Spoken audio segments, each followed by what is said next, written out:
Hello friends, welcome back in my new video of UGC net paper 1।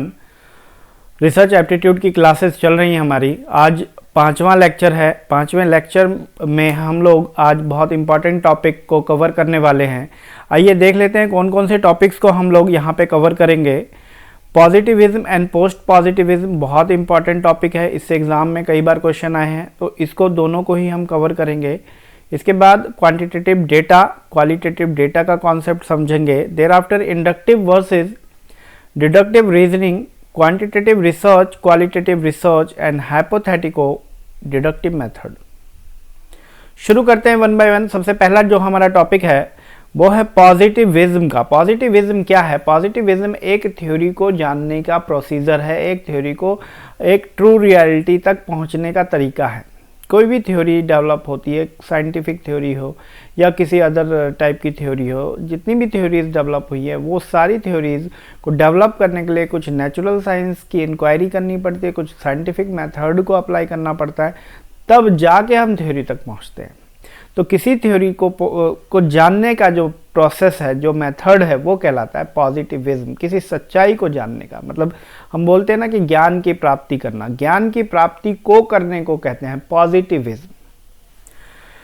Positivism argues for the existence of true and objective reality. किसी true और objective reality तक पहुंचने का तरीका है ये। That can be studied by applying the methods and principle of natural science and scientific inquiry, जो कि हम स्टडी करते हैं कैसे? By applying methods and principle of natural science. Natural science के जो मेथड्स हैं, नेचुरल साइंस के जो प्रिंसिपल्स हैं, उसको अप्लाई करते हैं और साइंटिफिक इंक्वायरीज करते हैं, मतलब उसको डीपली स्टडी करते हैं। उसके बाद हम उस थ्योरी तक पहुंच पाते हैं। लाइक जब अर्थ के शेप की खोज हो रही थी कि अर्थ फ्लैट दिखता है, तो क्या ये फ्लैट है या फिर ये राउंड है या किसी और साइज का है, तब साइंटिस्ट ने बहुत सारी रिसर्च करी, बहुत सारे साइंटिस्ट ने बहुत सारे तर्क दिए और बहुत सारी थ्योरीज डेवलप हुई। किसी ने कहा अर्थ फ्लैट है, किसी ने कुछ और चीज़ें बताई, बट फाइनली हम एक कंक्लूजन तक पहुँचे कि अर्थ फ्लैट नहीं, अर्थ राउंड है। तो एक थ्योरी हमारी डेवलप हो गई कि अर्थ इज राउंड। तो किसी थ्योरी को डेवलप करने का जो तरीका है, जो प्रोसीजर है, वो पॉजिटिविज्म के थ्रू, पॉजिटिविज्म में आपको बताया जाता है। नेक्स्ट है पोस्ट पॉजिटिविज्म। पोस्ट पॉजिटिविज्म का क्या मीनिंग है? पोस्ट पॉजिटिविज्म, इसके नाम से ही पता चल रहा है कि पॉजिटिविज्म का अगला स्टेप है ये पोस्ट पॉजिटिविज्म। मतलब पॉजिटिविज्म के बाद, मतलब एक थ्योरी को डेवलप होने के बाद जो हम स्टेप्स लेते हैं वो हम इसके अंदर करते हैं। तो पोस्ट पॉजिटिविज्म हमें बताता है कि जो हमने पॉजिटिविज्म के अंदर थ्योरी डेवलप करी है उसको क्रिटिसाइज करना, उसमें कमियां निकालना सिखाता है। मतलब कोई भी थ्योरी हो, हर थ्योरी में डेवलपमेंट होती है, फर्दर हर थ्योरी को ठीक किया जाता है, उसमें कुछ ना कुछ गलतियां, कुछ ना कुछ कमियां रहती हैं। तो उन कमियों को निकालते हैं हम लोग पोस्ट पॉजिटिविज्म में और फिर जाके एक फाइनल कंक्लूजन तक हम पहुंचते हैं। तो that is called post positivism is considered a contemporary paradigm that developed as a result of criticism of positivism। मतलब positivism में जो थ्योरी हमने डेवलप करी उसको क्रिटिसाइज करते हैं, उसमें कमियां ढूंढते हैं और फिर एक नई थ्योरी डेवलप होती है, तो वो कहलाती है post positivism. Like last concept में हमने पढ़ा कि पॉजिटिविज्म के अंदर हमने फाइंड कर लिया कि जो अर्थ की शेप है वो राउंड है, वो फ्लैट नहीं है। फर्दर स्टडी करी इसके ऊपर, क्रिटिसिज्म किया, जो पिछली थ्योरी थी उसके ऊपर, और हमने उसमें कमियां निकाली और उसको डेवलप किया और फिर पता चला कि ये बिल्कुल राउंड नहीं है, ये जियोस्फेरिकल है। जियोस्फेरिकल मतलब जो शेप ऑफ अर्थ है वो अंडे के साइज का है, ना कि बिल्कुल राउंड। तो पोस्ट पॉजिटिविज्म के अंदर ये चीज़ को हमने फर्दर डेवलप किया, फर्दर उसकी स्टडी करने के बाद और जो प्रीवियस थ्योरी थी उसको क्रिटिसाइज करने के बाद एक नई थ्योरी निकली। तो ये रिसर्च के मेथड्स हैं, पॉजिटिविज्म एंड उसके बाद पोस्ट पॉजिटिविज्म। हर चीज़ में मतलब हर कॉन्सेप्ट को फर्दर डेवलप किया जा सकता है। सिंपल सी चीज़ें हैं कि कोई भी चीज़ हो, कोई भी रिसर्च होती है तो वो रिसर्च धीरे धीरे और डेवलप होती है और कंक्लूजन्स निकलते हैं और पता चलता है जो प्रीवियस रिसर्च से हमने कंक्लूजन निकाला था वो गलत है, और जो अब कंक्लूजन निकाल रहे हैं वो सही है। और ये प्रोसेस कभी रुकने वाली चीज़ नहीं है, ये हमेशा चलती रहती है। This is cyclical. नेक्स्ट है क्वांटिटेटिव डेटा। क्वांटिटेटिव डेटा को समझ लेते हैं कि what is the meaning of quantitative data, क्योंकि आप रिसर्च एप्टीट्यूड पढ़ रहे हो, तो रिसर्च एप्टीट्यूड के अंदर कई बार कई जगह पे क्वांटिटेटिव क्वालिटेटिव वर्ड्स आपको परेशान कर सकते हैं। मैंने इसलिए इस टॉपिक को अलग से ही निकाल लिया है ताकि इसको हम लोग डिटेल में पढ़ें। क्वांटिटेटिव, देखो ये जो वर्ड है ये मिल के बना है क्वांटिटी से, मतलब क्वांटिटी वर्ड से बना है क्वांटिटेटिव। तो जो डेटा क्वांटिटी में डिफाइन कर सकते हैं हम उनको क्वांटिटेटिव डेटा कहते हैं। जैसे 1 किलो दूध, 10 किलोमीटर डिस्टेंस, 500 किलोमीटर पर सेकंड का स्पीड, 80% मार्क्स, 1000 लोग, 10,000 लोग, 5,000 गांव। तो ये जो डेटा मैं आपको बोल रहा हूँ ये सब क्या है, ये एक क्वांटिटेटिव डेटा है, क्योंकि इनको हम क्वांटिटी के टर्म्स में डिफाइन कर पा रहे हैं। लाइक अगर आपने अमेज़ॉन पे कभी कोई चीज़ खरीदी होगी तो आपने सबसे पहले वहाँ पे उसकी रेटिंग चेक किया होगा। कोई भी जब कोई भी सामान खरीदता है तो उसकी रेटिंग हम चेक करते ही करते हैं। तो रेटिंग किस में होती है, वो क्वांटिटी में होती है। जैसे 4.5 दिया है आउट ऑफ 5, 5 में से 4.5 रेटिंग है, मतलब हम इसको अच्छी रेटिंग मानते हैं। तो this is called quantitative data, जिनको हम क्वांटिटी में मेजर कर सकते हैं। आइए एक बार पढ़ लेते हैं।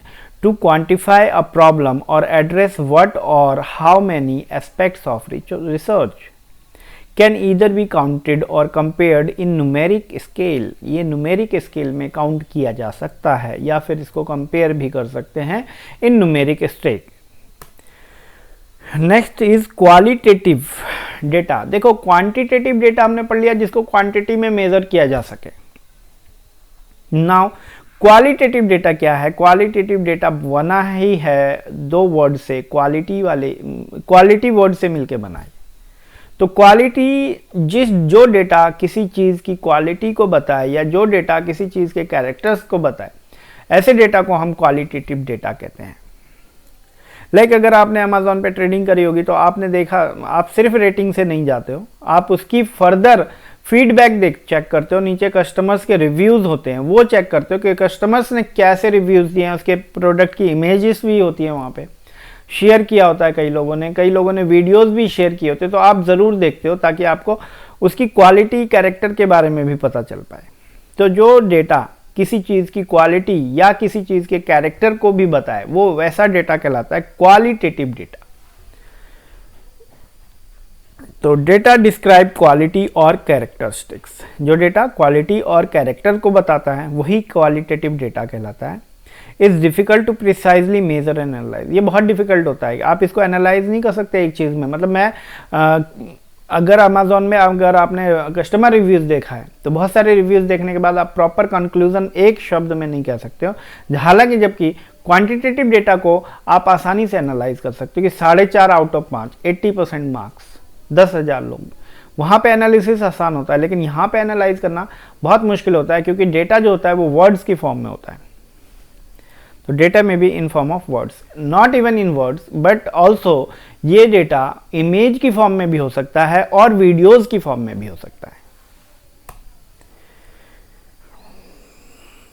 Inductive versus deductive reasoning. Inductive versus deductive reasoning क्या होता है?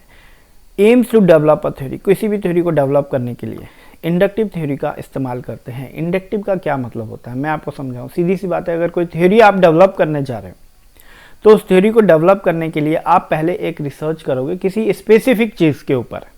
लाइक अगर आप कोई मेडिसिन बनाने जा रहे हो तो उस मेडिसिन को किसी एक एनिमल के ऊपर पहले रिसर्च करके उसको चेक करोगे कि क्या जो मेडिसिन है वो काम कर रही है, जिस पर्पज़ के लिए वो बनी है उसका रिजल्ट सही आ रहा है कि नहीं आ रहा है।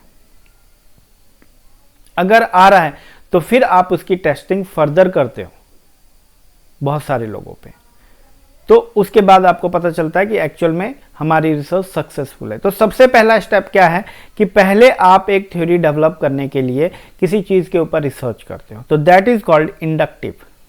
इंडक्टिव वर्ड बना ही है इंट्रो से, शुरू से, मतलब स्टार्ट करने से। तो इंडक्टिव का एम होता है टू डेवलप अ थ्योरी। एक थ्योरी हमने पहले डेवलप कर ली, उस थ्योरी की फर्दर टेस्टिंग करते हैं, तो जो टेस्टिंग वाला स्टेज है वो कहलाता है डिडक्टिव। मतलब डिडक्टिव में हम अब उसकी टेस्टिंग करते हैं। मैंने एक थ्योरी बना ली, अब उसको मैं टेस्ट करूंगा कि ये जो थ्योरी है ये सभी लोगों पे अप्लाई होती है या कुछ स्पेसिफिक लोगों पे नहीं अप्लाई हो पा रही है। तो this is deductive method of reasoning. Moves from specific observation to broad generalisation. ये कैसे मूव करती है? स्पेसिफिक ऑब्जर्वेशन से स्टार्ट होती है ये, और ये जनरलाइजेशन तक जाती है। मतलब पहले आप किसी एक स्पेसिफिक चीज़ के ऊपर रिसर्च करते हो, एक सिंगल चीज़ के ऊपर रिसर्च करते हो, और जब वो आपको सही लगता है तो वो फिर जनरलाइज होता है। जबकि इसके अंदर ऐसा नहीं है, इसके अंदर आप जनरलाइजेशन से वापस स्पेसिफिक पे आते हो। मतलब हर एक पे रिसर्च करके देखते हो कि ये जो थ्योरी है ये सबके ऊपर एप्लीकेबल है या नहीं। Next topic is quantitative research. देखो ये क्वांटिटेटिव डेटा हमने पीछे पढ़ा है, जो डेटा क्वांटिटी में डिफाइन हो पाए, तो क्वांटिटेटिव डेटा से ही बना है क्वांटिटेटिव रिसर्च। जिस रिसर्च को करने के लिए क्वांटिटेटिव डेटा का इस्तेमाल होता है उसको ही हम क्वांटिटेटिव रिसर्च का नाम देते हैं। तो quantitative research deals with numbers and statistics. Numbers और स्टैटिस्टिक्स के साथ डील करता है ये। Use to test hypothesis by systematical collection and analysing data. वही डेटा को कलेक्ट करते हैं और किसी हाइपोथेसिस को वैलिडेट करने के लिए, टेस्ट करने के लिए इसका इस्तेमाल किया जाता है। तो इसके अंदर आप ध्यान रखें, क्वांटिटेटिव के अंदर क्वांटिटेटिव डेटा का इस्तेमाल किया जाता है। इसके बाद qualitative research. Similarly qualitative data आपने पढ़ा जो किसी चीज़ की क्वालिटी को डिफाइन करे, किसी चीज़ के एट्रीब्यूट को डिफाइन करे या फिर उसके कैरेक्टर को डिफाइन करे। तो ऐसी रिसर्च जो इन डेटा को लेके किया जाता है, इन डेटा के कलेक्शन के बाद किया जाता है, ऐसी रिसर्च को हम कहते हैं qualitative research. Last topic is hypothetico deductive method. Research करने का एक मेथडोलॉजी है जिसको हम कहते हैं हाइपोथेटिको डिडक्टिव मेथड। कोई भी रिसर्च, इसको शॉर्ट में हम H&D मेथड से भी जानते हैं। तो कई बार एग्जाम में H&D मेथड आ जाए और आपको फुल फॉर्म पूछे तो आप ध्यान रखना हाइपोथेटिको डिडक्टिव मेथड का ही नाम है शॉर्ट में हाइपोथेटिको डिडक्टिव H&D मेथड। तो ये क्या है? ये किसी थ्योरी को कंस्ट्रक्ट करने का तरीका है, किसी थ्योरी को डेवलप करने का तरीका है। मतलब पहले हम एक थ्योरी डेवलप करते हैं, फिर उसके अंदर की कमियां निकालते हैं। तो पहले एक हाइपोथेसिस के ऊपर, ये वो जो बना है हाइपोथेटिको डिडक्टिव मेथड, ये बना ही दो वर्ड से, हाइपोथेसिस एंड डिडक्टिव। पहले एक हाइपोथेसिस बनती है, मतलब कोई एक थ्योरी बनती है, और फिर उसको डिडक्टिव मेथड अप्लाई करते हैं। डिडक्टिव मेथड मैंने पीछे पढ़ा है आपको कि उसकी वैलिडेशन करते हैं, उसको टेस्ट करते हैं कि क्या इसके अंदर कोई कमी तो नहीं रह गई है। अगर कमी रह गई तो फर्दर उसके ऊपर रिसर्च करते हैं, फिर हम एक नए कंक्लूजन तक पहुंचते हैं। तो हाइपोथेटिको डिडक्टिव मेथड के अंदर हम यही करते हैं कि एक थ्योरी बना ली है कि JRF इज इम्पॉसिबल, लाइक फिर इसकी अंदर की कमियां निकालते हैं और फिर फाइनल कंक्लूजन तक पहुंचते हैं कि JRF is possible. I hope आपको लेक्चर क्लियर होगा, आपको सारे कॉन्सेप्ट्स क्लियर होंगे। Thank you so much for watching my video.